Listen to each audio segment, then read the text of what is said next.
السلام عليكم ورحمة الله وبركاته. أهلا بالمتابعات الوفيات لقناة معلومة علشانك.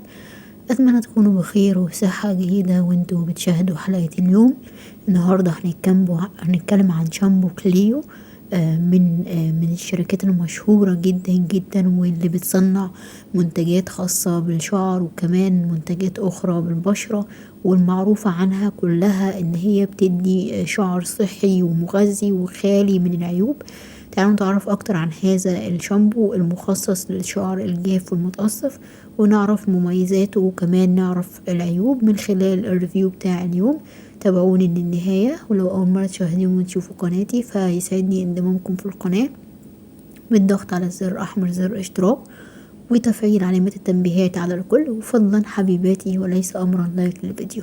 إذا نصلي على الحبيب عليه الصلاة والسلام ونبدأ على بركة الله. بيتميز الشامبو بمجموعة غنية بالزيوت، أهمها الروزماري وزيت الأرجان وفيتامين إي وزبدة الشيا المهمة جدا جدا لكل حد بيعاني من شعر جاف متقصف تالف نتيجة صبغات أو استشوار أو مكوى. وكمان بيحتوي الشامبو على الكافيين والبيوتين، كل دي حاجات تميز الشامبو ده عن غيرها من كمان اهم حاجة فيه ان هو بينضف فروة الراس تنظيف مثالي، بيرطب وبيفك تشابك الشعر ومناسب لجميع انواع الشعر. كمان الشعر المصبوغ والمعالج يقدر يستخدمه بكل امان لانه بيحافظ على اللمعان والرطوبة وبيساعد في نمو بصيلات شعر جديدة وبيعيد ليها البناء. ده غير كمان ان هو بيساعد على زيادة كثافة وقوة الشعر، بيعالج تقصفات الأطراف وبيمنع تساقطها وبيزيل كل الإفرازات الدهنية المتراكمة اللي بتسبب القشرة والشوائب من فروة الراس. وغير كده كمان ان هو بينظم افراز الدهون لفروة الراس، واهم حاجة بالنسبة لي ان هو خالي من السلفات والبرابين والسيليكون، ودي اهم حاجة عندي. شامبو كليو جرو العلاج الفعال فعلا لتساقط الشعر بفضل تكوينته من مواد طبيعية لا تسبب أي ضرر أو مشاكل، بل بالعكس بتقوي وبتغذي وبتعوض الفيتامينات والمعادن اللي بيبقى محتاجها الشعر، فبيعزز نمو الشعر وبيمنع كمان التساقط وبينشط الدورة الدموية في فروة الراس. تركيبته مميزة جدا من المواد الطبيعية الفعالة المغذية للشعر، أهمها مادة السوبالميتات، ودي عبارة عن نبات بينمو في جنوب أمريكا، فايدته إن هو بيحفز نمو الشعر.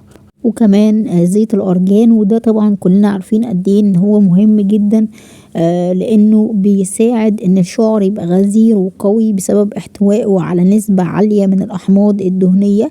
اما بقى لو شعرك تالف او مجهد او خشن فاكيد هتبقي محتاجة زيت جوز الهند، لانه بيحتوي على حمض اللوريك اللي بيغذي الشعر وبيرطب فروة الراس. وطبعا لا غنى عن زيت الزيتون لانه من اكتر الحاجات اللي بتخفف من التهيج وقشرة الشعر، وكمان بيرطب فروة الراس، ومعروف قد ايه ان هو مفيد جدا بشكل عام للجلد سواء للشعر او حتى للبشرة. وكمان من اهم المواد الموجودة في الشامبو زيت الجوجوبا الغني جدا بفيتامين اي، واللي بيعمل كمضاد للأكسدة وبيخفف بشكل ملحوظ من التهاب وتهيج فروة الراس وبيمنع تشابك الشعر. وكمان عندنا بروتين الكرياتين، وده بروتين طبيعي موجود في الشعر مسؤول عن صحة الشعر ونضارته ولمعانه، والكافيين اللي بيخترق بصيلات الشعر بشكل كويس جدا، فبالتالي بيساعد بشكل ملحوظ ان هو فعلا الشعر يطول. ومجموعة من الفيتامينات اهمها واشهرها طبعا فيتامين ه، وده غني بمضادات الأكسدة وبيحافظ على فروة الراس دايما تكون صحية، فبيساعد على زيادة طول وكثافة الشعر بشكل ملحوظ. وعندنا خلاصة إكليل الجبل، وده له دور كبير جدا في تعزيز نمو الشعر. وطبعا الجينسينج، واحنا قد ايه اتكلمنا قبل كده عن فوائد الجينسينج كمنشط لفروة الراس وبينشط الدورة الدموية، فبالتالي بيوصل الدم والأكسجين لبصيلات الشعر العاجزة عن النمو، فبيجبرها ان هي تبقى قوية وبيجبرها ان هي تنمو مرة اخرى من جديد. فمكوناته اكتر من رائعة ومميزاته كتيرة جدا جدا، فدي حاجة كويسة قوي.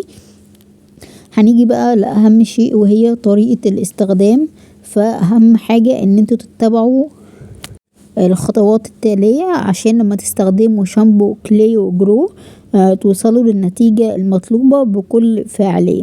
اول حاجة طبعا هنبدأ بيها هي ان احنا نهتم جدا بخطوة يمكن كتير مننا بيتجاهلها او بينساها او ما يكونش عنده فكرة، الا وهي ان احنا طبعا بنرطب الشعر كويس قبل ما نحط الشامبو بكمية من المية، يكون شعرنا كله مبلول. فده اول خطوة. يكون مبلول بيكون بمية فترة، بلاش المية السخنة خالص يا جماعة، لانها للأسف الشديد بتسبب جفاف الشعر وبتشيل كل الزيوت الطبيعية الموجودة في الشعر، فبالتالي شعرك مع الوقت وفي وقت قليل جدا في مدة قصيرة جدا بيصبح الشعر تالف وخشن. فبلي شعرك بالمية الفترة الشعر كامل من الجذور وصولا للأطراف، وبعدها بتاخدي كمية بسيطة من الشامبو وتبدأي تدلكيها برفق على الشعر وعلى فروة الراس لمدة دقايق بسيطة، وبعدها بتشطفي شعرك كويس جدا بالطريقة العادية بالمية بتاعتك. الشامبو كان سعره 200 جنيه متوفر في جميع فروع الصيدليات، على ما اعتقد كان 200، مش متأكدة اوي بصراحة. لو حد فيكم اشتراه ياريت يأكد لنا المعلومة، او لو اشتراه يعني يشوف سعره كام ويقول لنا جابوا منين وجابوا بكام، عشان كتير من المتابعين دايما بيسألوني السؤال ده. شوية نصائح بقى من عندي. طبعا بنصحكم قبل استخدامه ان انتوا تستشيروا طبيب الجلدية، وفي حال لو كنت بتعاني من مرض او حالة معينة برضو لازم تقولي للطبيب على كل حالتك وتقولي له على المشاكل اللي انت بتعاني منها في شعرك. واهتم جدا بغسل الشعر مش اكتر من مرتين، لان كثرة غسيل الشعر بتسبب تساقطه وبتسبب ان هو يبقى ضعيف وهش. لما تيجي تمشطي شعرك حاولي ان انت يكون التمشيط بطريقة عكسية، يعني ما تبتديش من الجذور او ما تبتديش من فروة الراس، لا تبتدي من الاطراف وصولا الى الجذور. ده هيساعدك اكتر في فك التشابك وفي نفس الوقت بيمنع تساقط الشعر. تالت حاجة حاولي ان انت تستخدمي مشط ذو اسنان واسعة ويكون مشط خشبي وليس مشط بلاستيكي. كل الحاجات دي مع الشامبو طبعا، ومع الاهتمام ان انت تعملي حمام زيت او حمام كريم مرة في الاسبوع عشان تحافظي دايما على شعرك، خصوصا لو انت من عشاق ان انت بتعملي صبغات دايما وبتفردي شعرك وبتعملي مكوى واستشفاء. وفي نهاية حلقة اليوم بتمنى ان انتوا تشوفوا الفيديوهات اللي ظاهرة قدامكم دلوقتي على الشاشة، لانها فيديوهات هتفيدكم جدا. واللي لسه ما اشتركش في قناتي يشترك فيها، ولو لسه ما عملتيش شير فاكيد يعني انت كده يعني بتمنعي الخير عن غيرك. فحاولي ان انت تعملي شير للفيديو عشان كمان غيرك يستفاد عن طريق جروبات انت مشتركة فيها، على صفحتك الخاصة على الفيسبوك، على اي وسيلة ان كانت. اشوفكم